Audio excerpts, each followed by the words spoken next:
नमस्कार दोस्तों, हम हाजिर हैं आज अंधविश्वास के ऊपर एक छोटी सी कहानी लेकर, जिसे सुनने के बाद आपका नज़रिया ज़रूर बदल जाएगा।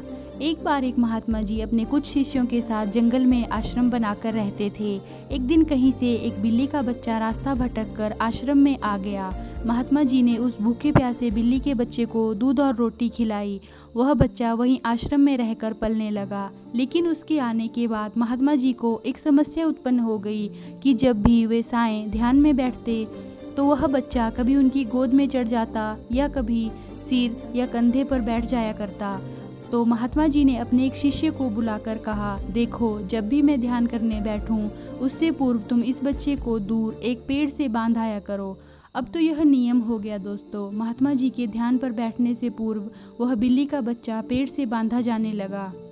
एक दिन महात्मा जी की मृत्यु हो जाने पर उनका एक प्रिय शिष्य उनकी गद्दी पर बैठा। वह भी जब ध्यान पर बैठता तो उससे पूर्व बिल्ली का बच्चा पेड़ पर बांधा जाता। फिर एक दिन तो अनर्थ ही हो गया। बहुत बड़ी समस्या आ खड़ी हुई कि वह बिल्ली ही खत्म हो गई। अब सारे शिष्यों की मीटिंग हुई। सबने विचार विमर्श किया कि बड़े महात्मा जी जब तक बिल्ली को पेड़ से ना बांधा जाए तब तक ध्यान पर नहीं बैठा करते थे।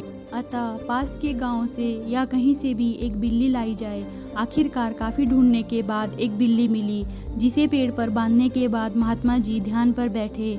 विश्वास मानिए दोस्तों, उसके बाद ना जाने कितनी ही बिल्लियां मर चुकी थी और ना जाने कितने ही महात्मा जी भी मर चुके। लेकिन आज तक भी उस पेड़ पर जब तक बिल्ली ना बांधी जाए तब तक महात्मा जी ध्यान पर नहीं बैठते। कभी उनसे पूछो तो कहते हैं कि यह तो परंपरा है, हमारे सारे पुराने गुरुजी यही करते थे। वे सब गलत तो नहीं हो सकते। कुछ भी हो जाए, हम अपनी परंपरा को नहीं छोड़ेंगे।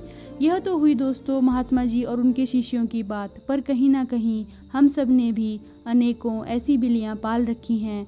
क्या आपने कभी गौर किया है, सैकड़ों वर्षों से हम ऐसे ही कुछ अनजान और कुछ स्वार्थी तत्वों द्वारा निर्मित परंपराओं के जालों में जकड़े हुए हैं।